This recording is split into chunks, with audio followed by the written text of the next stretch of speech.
Welcome to Silicon Valley Successes. We interview experts and entrepreneurs to give the world access to the knowledge and experience that is here in Silicon Valley. Our mission is to create opportunities for those who seek them and help you to become the next Silicon Valley success. Welcome to Silicon Valley Successes. So on today's show, we have Jock, who is a social media expert. He works with companies from early stage to corporations to plan their social media and give them tips and tricks on best practices and how to succeed. But before we start, Jock, could you please introduce yourself? Absolutely. Thanks, Sean. Thanks for having me. Really excited to be here. And like you just said, Jock Breitweiser, and I've been dealing with social media for a number of years, and eventually came from a position of not liking it at all to then really becoming a huge fan and starting my own business around it. So I'm excited to be here and share some insights. Tell me about that journey, because you said you didn't like it. I did not. Now you're 9 to 5 and probably 9 to 9 because of Silicon Valley is focused on it. So the transition, tell me about that path. Yeah, it was an interesting path indeed. And so I initially really ran corporate communications for companies, and so had been running a lot of corporate social media accounts, and so very familiar with that, and obviously a very effective way of getting the name and the brand out there. And then at the same time, I was having my own personal social media accounts on Twitter, LinkedIn, and Facebook, and after looking at them for a little bit, I realized they didn't really do much for me. So I looked at the people connecting with me, I looked at the people looking at my profiles, and it just wasn't the right people. I didn't get any traction, I didn't get any kind of results. And I came to a point where I essentially decided to just pull the plug and just get out of it and, and not continue it anymore, because there was no point, I thought, for me in doing so.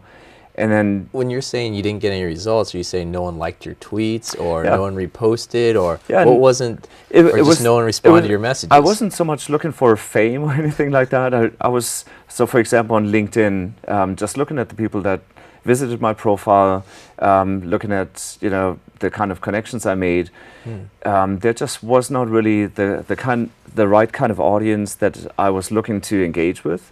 So I was looking for, let's say, mentors or people that I could connect with professionally and learn from, right? Or maybe that would, help me in my career development. And there was nothing like that. It was mostly salespeople. And nothing against that. It was just not what I was looking for personally at that point in time. And so it was more of a nuisance than anything. Well, I wouldn't call it that, but it definitely didn't really benefit me in that sense. And so because I decided then to essentially get out of it, I figured I might as well just mess with the system a little bit and see what happens. And so I started turning the screws a little bit and posting things that otherwise I wouldn't have posted. And all of a sudden I saw actually really interesting results. And so that intrigued me, and then I started just digging a little bit deeper and started essentially just fine-tuning the system and learning a little bit more about social media and how you can actually really drive it with a purpose. And once I started doing that, it became amazingly impactful. And so I learned from that lesson, and then really changed my entire approach to it. So if I'm an early stage company and I want to start a social media campaign, drive it with a purpose, as you just said, what should my initial thought be? How do I plan it out? What are the steps? And I know that's a huge question, but take your time. What should my thought process be?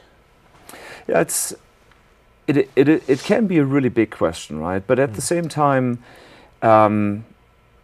it can be very simple, right? And at the end of the day, the biggest thing that you need to have is you need to have a purpose. You need to think about what you're trying to achieve.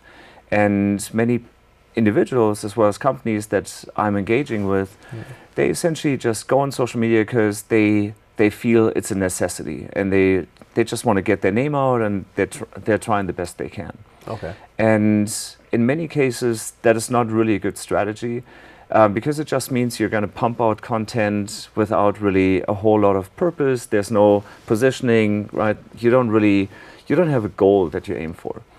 And so, thinking about the perspective of what you're trying to get out of it. So, for example, are you looking to get people to visit your profile? Are you looking to maybe get people to attend webinars or watch specific episodes of a TV show, right? Okay. Things like that.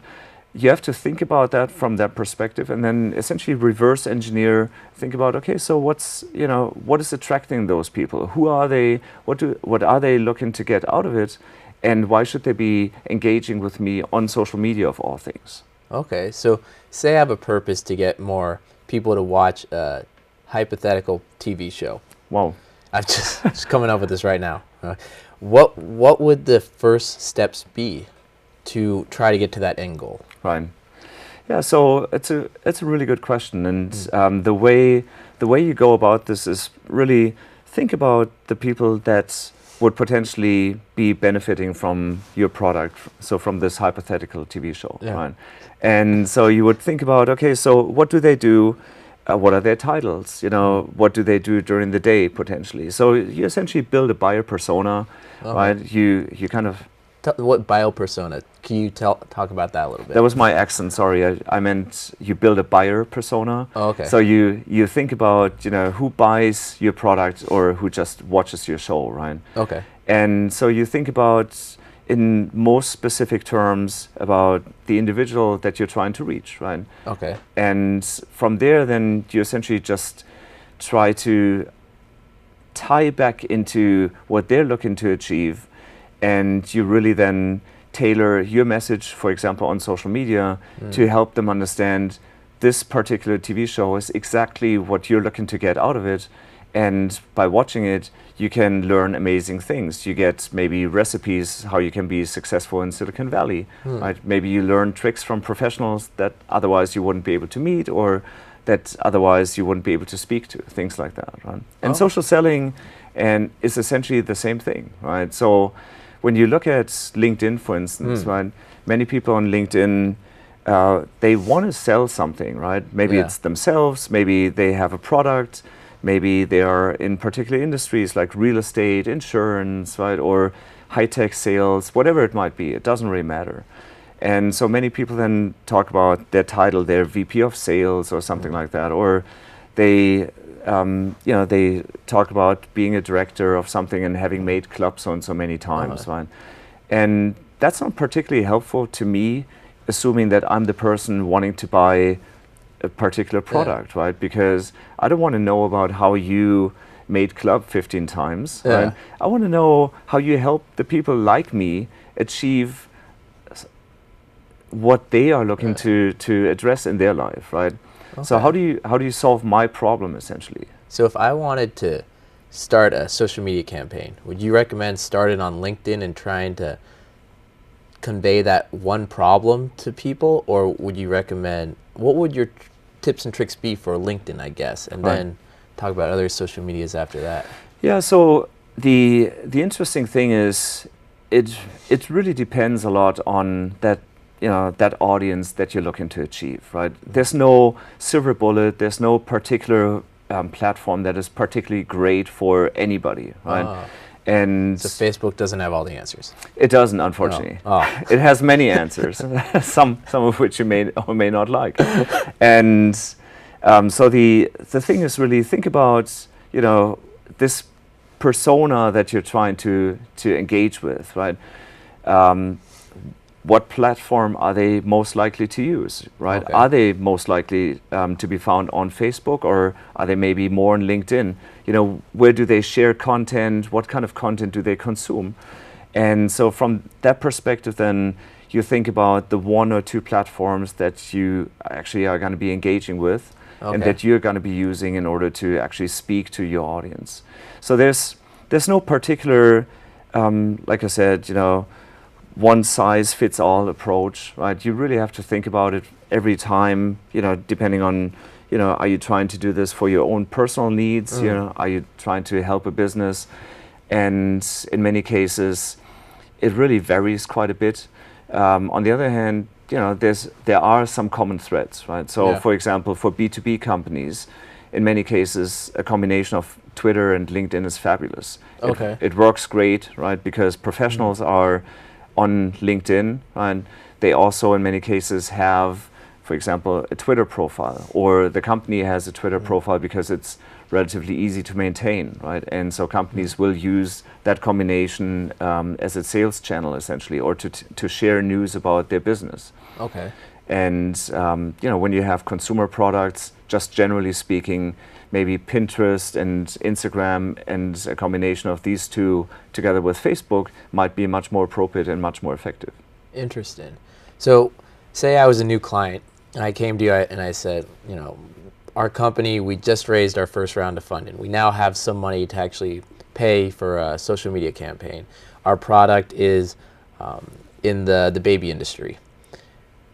How would you go about making suggestions, or how would you go about the onboarding process for a new client in that situation? Right. So the process for anybody who wants to help, that particular company should be one where they really try to understand the business model, right? It's about understanding what is this business trying to do, right? So are they trying to sell to mothers? Are they trying to sell a particular product maybe to families in particular?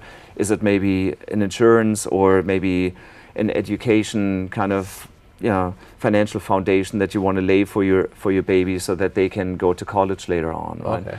So there's a whole variety of products obviously that somebody can have. So you need to understand as a consultant how what are they trying to do and what are they already doing, right? Because the important thing is also, when you look at social selling, it shouldn't be standing on its own, right? It needs to tie into everything that a company is already doing, right? Interesting.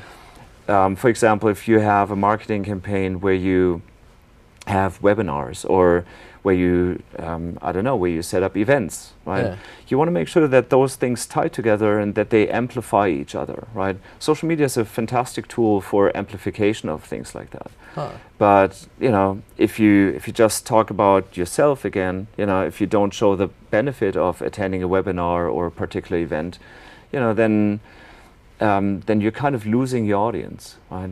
So it's all about helping that audience understand, why should I be talking to this company? Why does it matter, right? How is it going to impact my life? How is it going to make my life better? At the end of the day, that's what everybody's looking for as an individual, right? Everybody is trying to find a solution to a personal or to a business problem, right? And so if you talk to people on social media, if you want to do social selling, that is really what you need to understand. How do you solve somebody's problem? If you just talk about yourself, if you just talk about, how awesome your product is, nobody's going to care about that. Right? That's what I was going to lead into right now, is how awesome a product this is. But that's the first part of today's episode with Jock. We talked about the ideas about your social media strategies. Coming back in our second part, we're going to focus a little bit more on startups, their planning. We're going to go back to webinars and some other things that were brought up to emphasize those and see what ideas startups might be missing. So, all right, let's go back to start part 2 right now. You mentioned webinars before. Oh, I forgot to say, please visit us on SiliconValleySuccesses.com. We'll edit that later. You talked about webinars a little bit before. Is that something that startups are missing out on, or many clients that you've talked to are missing out on for engaging potential customers? That's a great question. I do think webinars can be extremely effective. And again, if you make them part of your marketing mix, if you promote them on social media, if you show value in a particular webinar, those are great resources, right? Because you can get terrific sound bites from a webinar. You can show your audience how you actually help address a particular problem. But again, it's also about making sure that the content of whatever webinar or event you're setting up really helps that audience solve a problem. At the end of the day, it sounds extremely simple, but that's really what it's all about, right? You want to make sure that in that webinar, you don't just talk about your products and how fantastic they are, right? It's about maybe showcasing a customer that you helped, right? Maybe How would you go about getting those testimonials from those customers, a brand new company? Well, I think the thing is, in marketing, the value that you want to share with your customers is one where they, again, you want to work with them and you want to showcase them. You want to show how they have been successfully able to actually make a change in their current strategy, or maybe how they were able to turn something around that didn't work, right? And so giving them an opportunity to showcase themselves and saying, and by the way, company X happened to be part of that process, or we were able to work with them on improving a particular part of our strategy. That goes a long way, right? So I think it's really an opportunity for you to showcase how a company then has been able to turn things around successfully, and really share that success and give them a platform. And who wouldn't want to talk about that? Are there platforms in particular you would avoid or stay away from? Maybe Instagram or LinkedIn or Facebook or Pinterest. I know those were all mentioned, but is there one or two that are growing and others that are shrinking? Or, I mean... No, I don't think so. I think there are specific webinar platforms, but I think as far as sharing that content goes, doing little takeouts, for example, from a webinar, creating snippets that are maybe 90 seconds or 2 minutes long, right? And creating that kind of visual content, that is actually a fantastic way of promoting something that you have to say through social media channels to different audiences, right? Because visual content is extremely easy to consume, right? People don't necessarily like reading, 500,000 words, and it's really hard to squeeze that into your workday, right? So being able to watch 90 seconds on a video that are compelling, that show you how a company that is maybe similar to yours was able to solve a problem, that goes a long way. And as a company, what are some metrics that I should be looking at to see if my social media campaigns were successful, or that I'm actually getting my money's worth? Right. The challenge with measuring social media is that there's a lot of different ways of looking at that, right? So for example, you could look at vanity metrics, I call them, right? So you could look at, is the number of followers increasing, right? That in it by itself is great. You definitely want to see your accounts grow, but it's not necessarily something that speaks volumes about the success, right? Because ultimately as a business, what you want to achieve through social media is you want to see traction in your business, right? So you can gain 5,000 followers, but nobody is engaging with you, or nobody is buying your product as a result. So the result is still net zero, right? And so what you want to see is you want to see engagement with your audience. You want to see people maybe clicking on the links that you share on social media so that they come to specific landing pages, right? You want to see maybe subscribers to your email newsletters so that you can actually gain influence, and that you can reach out to more people and hopefully convince them to buy your product or your service, right? I think ultimately it's also about the relationship between marketing and sales. Right? Can you talk about that a little bit?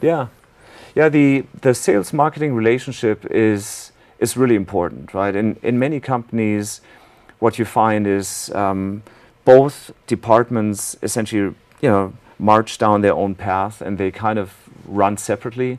And at the end of the day, that's not really what you want, right? You want sales and marketing to be one word, and you want that team to jointly understand that they're really trying to solve the same kind of challenges, right? And one is on the front lines, the sales team, right? The other one is trying to drive awareness, trying to get interest, right? Trying to get leads, right? And so ultimately, marketing without sales is nothing, and likewise, right? So both teams really have to work alongside, and they have to be in lockstep. And does one lead the other? Or you said lockstep, so really they're moving together at the same time? I think it's really moving together, and I think it's about getting a joint understanding between the leaders of both teams. And so when you look at marketing and social media, or social selling in particular, that was to me actually one of the reasons why I got into social selling. So after realizing the power of social media, on my personal accounts, I figured, it's a great way to actually help the sales team be successful, because if I can use social media to teach sales teams how to build their profiles, how to build audiences, how to actually share relevant content, and then drive inbound leads. That is extremely helpful, right? And so that's what I've been doing for many years. And would you say a lot of companies aren't fully utilizing? Oh, absolutely. Really? Yeah, there's a lot of challenges in social selling, right? And what are some of them? So some are, for example, some people just really don't feel they belong into social media, right? They have never seen any success from it. They just prefer to essentially go, with picking up the phone or sending an email. And unfortunately, that's not how the life cycle of the buyer has developed, right? So the buyer today does a lot of research, right? The buyer is really shaping how the sales cycle has progressed, right? So buyers do a lot of research online, and they speak to a lot of vendors, but only when they feel they have the right information, right? Interesting. So for the salesperson to actually use social media and help the buyer understand, hey, I'm an expert in this field. Whether or not you end up buying my product may not be that relevant, but I can definitely share interesting information with you. You and I should talk, right? And building yourself that position of a trusted resource as somebody who has valuable information, that is something that then on social media allows me to actually leverage social to gain influence in the buying process and make sure that you think of me when you want to buy your next car or when you want to buy a piece of software. So the social media information out there is actually kind of guided and shaping that customer in his research, and you have to position it for them to come back to you through that path. Is that a way to say it or not? No, I think that's exactly how I would say it. And so it's a little bit backwards, when you think about it. It's almost like a white paper or a byline article that you read in a newspaper, right? You read the article and somebody says something really smart, and you think, and you read it, and then in the end you say, oh, that's really good. I should use that information. Who wrote that? Oh, this guy from this and this company. I want to talk to him or her, or I want to see what kind of product that company has. And on social media, it's essentially very similar, right? You offer up information, you try to really genuinely help, and it's really about building that relationship, being that trusted advisor, and really trying to help somebody make a step forward in solving the problem that they have by offering up information that's valuable. How would you know what gap in the problem you're trying to solve, the gap, I mean, the information that you're missing out there in social media? How can you discover that? And what I mean by that is, say you're trying to solve this one problem for this customer, and you have all this social media out there, but for some reason you're missing this one little segment right there. How do you go about discovering that that's what you're missing? Right. So, again, on social media and using it for the sales process, you really have to think about, where your buyer is and what their issues are, right? And so it's entirely possible that you miss a piece. And what I always advise companies that I work with is also to take smart risks, right? And so experiment a little bit. And you have to consider also the buyer is not static, right? It's not something that is just defined and then it doesn't move anymore. Trends, tastes, all these things just shift over time. And so you also must really consider, you're not a one-dimensional person, right? Yeah. You're not just. I hope not. You're not, right? You have different interests. Maybe you have a family, right? Maybe you do sports, right? So there's many different levels how you can engage with people, and using social media is actually a great way to figure that one out, right? So for example, Twitter and LinkedIn, fundamentally different, right? On LinkedIn, you have a much more structured and much more formal kind of conversation. On Twitter, it's very conversational, right? Sometimes it's like a bar, right? And people are shouting over each other and whatnot. And so being able to figure out, what does this person say on Twitter, right? What's their personality? What do they say about themselves? What are their personal opinions? And how do they represent themselves, for example, in a professional network like LinkedIn, right? What are their interests there?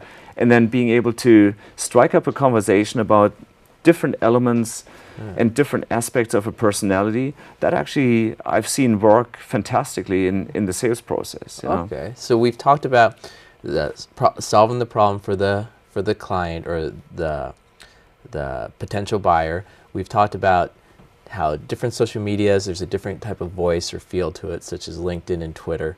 What haven't we talked about that you really think is important that people should know? I would say for everybody to get in that and really give social media a chance, that would be the first thing that I would say. Because it's, I think, you know, many times people just get into social and they give it a shot and then they give up. And I think there's huge potential, from a business side, but also personally. I've met amazing people, both professionally and personally on social media, that otherwise I never would have met, right? So that's one.